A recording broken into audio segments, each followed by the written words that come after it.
जनवरी फरवरी मार्च अप्रैल, जनवरी फरवरी मार्च अप्रैल ये दिनों के नाम गिना देते हैं। जनवरी फरवरी मार्च अप्रैल ये दिनों के नाम गिना देते हैं। जब किसी रास्ते से गुजरता हूँ, जब किसी रास्ते से गुजरता हूँ, सलाम करना तो दूर की बात है, कोई पहचानता भी नहीं है, कोई पहचानता भी नहीं है। तो दोस्तों, आप देख रहे हैं पुष्पा इंस्टीट्यूट ऑल सब्जेक्ट। आप सभी दोस्तों को पुष्पा इंस्टीट्यूट ऑल सब्जेक्ट में एक बार फिर से हार्दिक अभिनंदन करते हैं। दोस्तों, आज मैं आप सभी प्यारे भाइयों दोस्तों के लिए लेकर के आया हूँ video number 10 live process class 10th। ये आप देख रहे होंगे। तो दोस्तों, आपको वीडियो नंबर 9 में 8 में पढ़ा दिया है मैंने कि मृतजीवी प्रपोर्शन किसे कहा जाता है और परजीवी प्रपोर्शन किसे कहा जाता है। इन सभी चीज़ों के बारे में अच्छी तरीके से हमने आपको ज्ञान दे दिया है। और आपको मैंने बताया था कि प्रपोर्शन 3 प्रकार के होते हैं, प्रपोर्शन 3 प्रकार के होते हैं, और जिसमें कि 2 आपको पढ़ा दिया जो कि मैंने अभी आपसे नाम गिनवाया।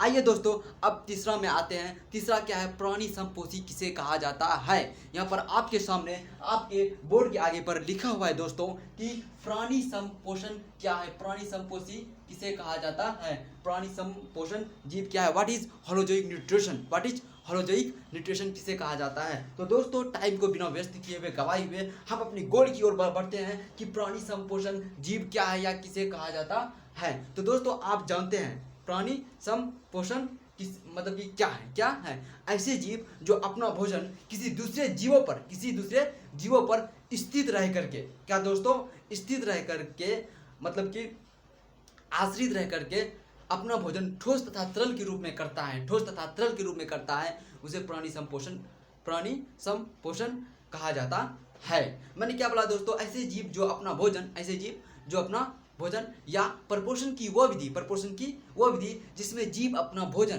प्रपोर्शन की वो विधि जिसमें जीव अपना भोजन किसी दूसरे जीवों पर आश्रित रह करके, दूसरे जीवों पर आश्रित रह करके, अवस्थित रह करके, प्रेजेंट उस पर रह करके ठोस तथा तरल के रूप में अपना भोजन को ग्रहण करते हैं, उसे प्राणी संपोषण कहा जाता है दोस्तों। तो आइए दोस्तों, उसका एग्जाम्पल मैं आपको बताता हूं। जैसे कि मनुष्य एक खुद प्राणी संपोषण जीव हैं, उसी तरीके से कवक, बैक्टीरिया, प्रोटोजोआ, ये सभी चीज़ें जैसे कि अमीबा, क्लेमाइडोमोनास इत्यादि ETC, ये सभी चीज़ें क्या हैं दोस्तों? प्राणी संपोषी जीव हैं। आइए आपको लिख करके इसके बारे में अच्छी तरीके से बताता हूँ, नॉलेज देता हूँ। ठीक है दोस्तों, तो हमारे साथ में आप थोड़ा बने रहिए। तो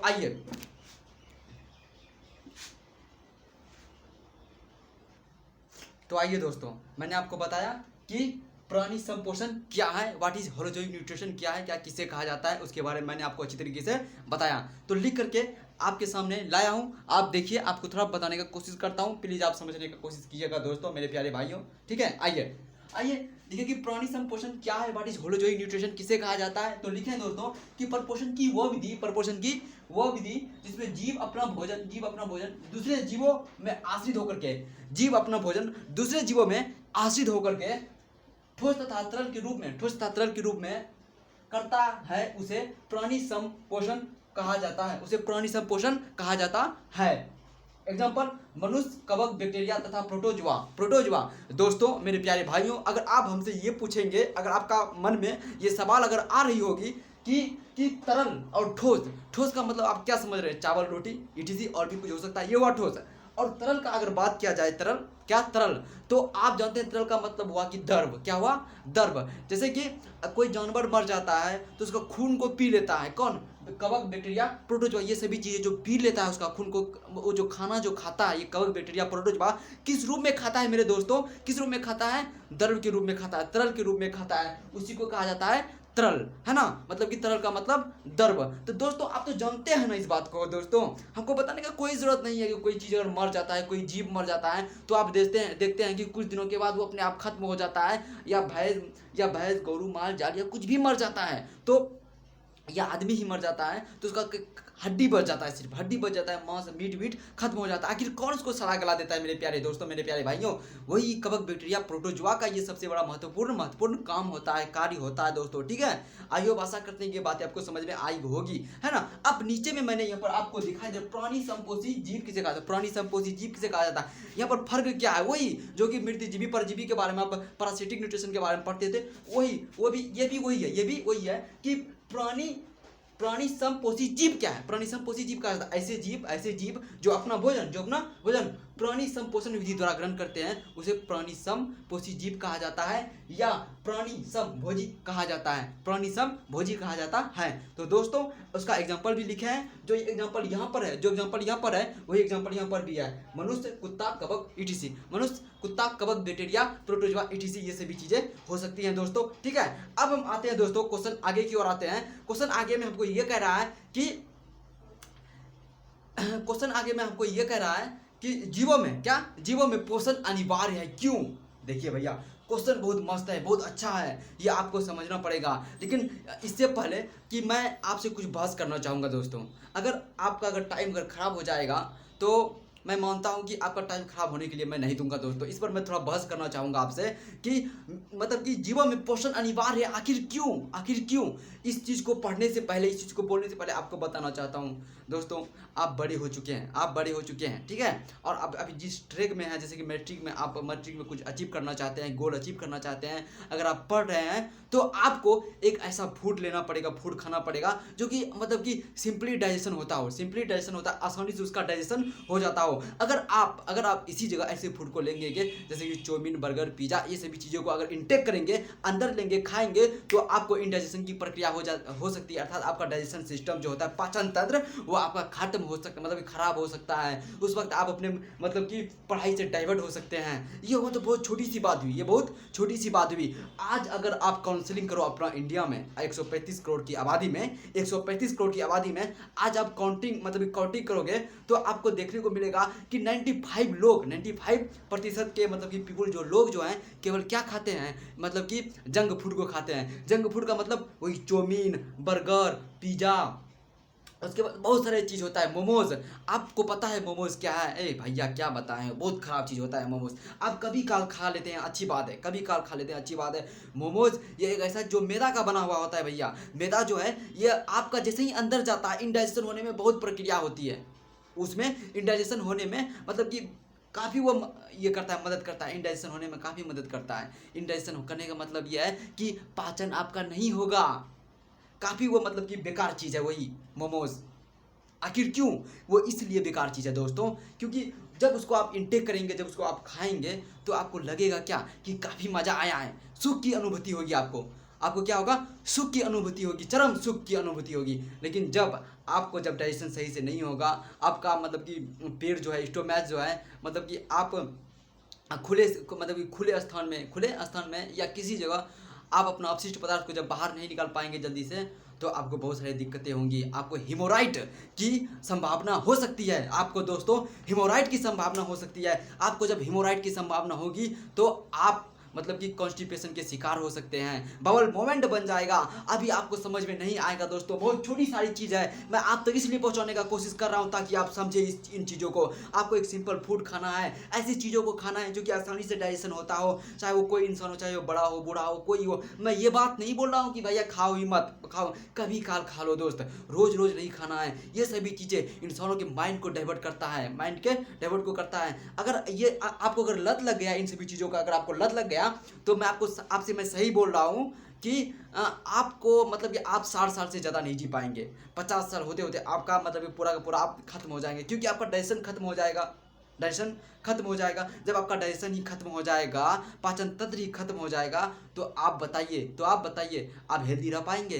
नहीं रह पाएंगे। दोस्तों आपसे रिक्वेस्ट करते हैं, हम हाथ जोड़कर निम्रतापूर्वक से आपसे कहना चाहते हैं कि प्लीज़ आप ऐसा ना करें। जो लोग ऐसा कर रहे हैं, आपके दोस्त या मम्मी पापा, चाचा चाची, नाना नानी, भाभी भाई बहन, कोई भी अगर कर रहा है तो दोस्तों प्लीज़ आप उसे समझाने का कोशिश करें, क्योंकि आपके समझाने से हो सकता है कि कोई इंसान सुधर जाए। ठीक है दोस्तों, तो आइए दोस्त हम लोग अपना गोल की ओर आगे बढ़ते हैं। ठीक है, हम लोग यहाँ पर पढ़ेंगे कि जीवों में पोषण अनिवार्य है, क्यों? जीवों में पोषण अनिवार्य इसलिए है दोस्तों क्योंकि वृद्धि होती है, विकास होती है, कभी टूट फूट जाता है शरीर, उसके टूट फूट की मुरम्मत के लिए पोषण मतलब कि भोजन खाना बहुत अनिवार्य है। आखिर क्यों? इसलिए दोस्तों अभी मैंने यहाँ पर बोला कि वृद्धि वृद्धि जब आप छोटे थे, छोटे से बड़े होते गए, जब आप छोटे से बड़े होते गए तो क्या हुआ? आपका वृद्धि हुआ। तो क्यों हुआ? क्योंकि आपने अच्छी अच्छी चीज़ें खा करके रखी थी, आपको मम्मी पापा ने अच्छी डाइट दिया था और आपने खाया। धीरे धीरे क्या किया? आपने बढ़ना शुरू कर दिया। जब आपने धीरे धीरे बढ़ना शुरू कर दिया, आपने छोटे से जब आप खुद लंबा हो गए तो आपका क्या हुआ? वृद्धि हुआ। ये चीज़ें तो समझ में आई कि वृद्धि हुआ, मतलब कि उसमें अच्छा न्यूट्रिशन मिला, एनर्जी मिला, तब जाकर के मतलब कि हम बढ़ गए तो हमारा अच्छा पोषण हुआ था। इसीलिए तो यहाँ पर आप समझ में आता है कि विकास क्या है? विकास दोस्तों ये है कि जब आप छोटे थे, छोटे से अब क्या हुआ? बड़े हुए। जब आप छोटे से जब बड़े हुए तो पढ़ाई किए, छोटे से पढ़ते अब जब बड़े हुए तो मतलब कि नौकरी ले लिए, अच्छा खासा रुपया कमाने मतलब कि लगे। आपको ये पहचान होने लगा कि कौन दादा है, कौन दादी है, किससे कैसे बात करना है, कौन सही है हमारे लिए, कौन गलत है, किसके साथ कैसे बिहेवियर करेंगे, है ना दोस्तों? ये चीज़ें कि ये इन सभी चीज़ों का जब आपको समझ आया तो आपका क्या हुआ? विकास हुआ। जब विकास हुआ, जब आप पढ़ाई कर रहे होंगे, जब आप पढ़ाई कर रहे थे या अभी आप जो पढ़ाई कर रहे हैं और आप पढ़ कर जो नौकरी लेंगे तो उसमें भी क्या चाहिए भैया? एनर्जी की ज़रूरत होती है। क्या होती है? एनर्जी की ज़रूरत होती है। एनर्जी कहने का मतलब मेरा ये है दोस्तों, तात्पर्य ये है क्योंकि अभी आप अगर पढ़ने के लिए बैठेंगे, अगर अभी आप मेरे वीडियो को अगर देख रहे होंगे, भले ही आपने अभी नहीं खाना खाया होगा तो कोई बात नहीं, जब आप पढ़ करके उठेंगे तो आपको भूख लग जाएगा। उस वक्त आपको एनर्जी मतलब कि खाना पोषण लेना बहुत ज़रूरी हो जाएगा दोस्तों। इसीलिए मैं आपसे ये कहना चाहता हूँ मेरे प्यारे दोस्तों, मेरे प्यारे भाइयों, कि हर एक चीज़ चाहे वो वृद्धि हो या विकास हो, टूट फूट की मरम्मत के लिए पोषण का होना बहुत ज़रूरी है दोस्तों। मैं ये नहीं कहता दोस्तों कि मैं जो बोर्ड में लिखाऊंगा वही आपको लिखना है ना, एकदम से पूरा मतलब कि मत लिखिएगा। आप अपने मन से लिखिएगा, अपने तन से लिखिएगा, सोच समझ करके लिखिएगा। जब आप अपने मन से लिखिएगा, सोच समझ करके लिखिएगा और आप आसानी से किसी भी चीज़ को बना सकिएगा, क्योंकि इसी का नाम साइंस है दोस्तों, मेरे प्यारे भाइयों। ठीक है, तो आइए दोस्त आगे की ओर बढ़ते हैं, अपने गोल की ओर बढ़ते हैं कि जीवों में पोषण अनिवार्य है, आखिर क्यों, है ना? आइए। तो दोस्तों मैंने आपको बताया कि जीवों में पोषण क्यों अनिवार्य है। आप यहाँ पर देख सकते हैं कि जीवों में पोषण अनिवार्य है, क्यों, आखिर क्यों? तो दोस्तों आइए, प्रत्येक जीवों के लाइफ में, प्रत्येक मतलब कि जीवों के जिंदगी में वृद्धि विकास तथा टूट फूट की प्रक्रियाएं होती है। इन सभी चीज़ों को ठीक करने के लिए ऊर्जा का होना बहुत ज़रूरी है दोस्तों। इसलिए जीवों में पोषण अनिवार्य है।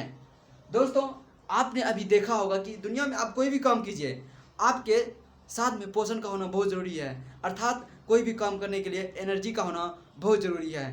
दोस्तों आपको इसी चैप्टर में बताऊंगा कि एनर्जी एक ऐसा चीज़ है, ऊर्जा एक ऐसा चीज़ है जो कि कभी खत्म नहीं हो सकता, और जिस दिन खत्म हो जाएगा ये ब्रह्मांड भी खत्म हो जाएगा। आपको जान करके आश्चर्य होगा कि आखिर क्यों, ये चीज़ मैं आपको अच्छी तरीके से बताऊंगा दोस्तों मेरे वीडियो को लाइक और सब्सक्राइब प्लीज़ दोस्तों ज़रूर कीजिएगा, ताकि मेरा नोटिफिकेशन आप तक आ सके और मैं आप तक जो वीडियो मतलब कि मैं जो वीडियो बना रहा हूँ दोस्तों आपके लिए, अगर आपको कहीं पर दिक्कत आ रही है समझने में, कहीं पर जो मैं बोल रहा हूँ अगर मेरा भाषा या वर्ड जो आपको समझ में नहीं आता है, प्लीज़ दोस्तों आप कमेंट सेक्शन के नीचे में ज़रूर लिखिए, ताकि मैं अपना गलतियों को सुधार सकूँ और आप तक उस चीज़ों को पहुँचा सकूँ जो चीज़ आप चाहते हैं। ठीक है दोस्तों, स्वस्थ रहिए, मस्त रहिए और पढ़ाई करते रहिए। All the best.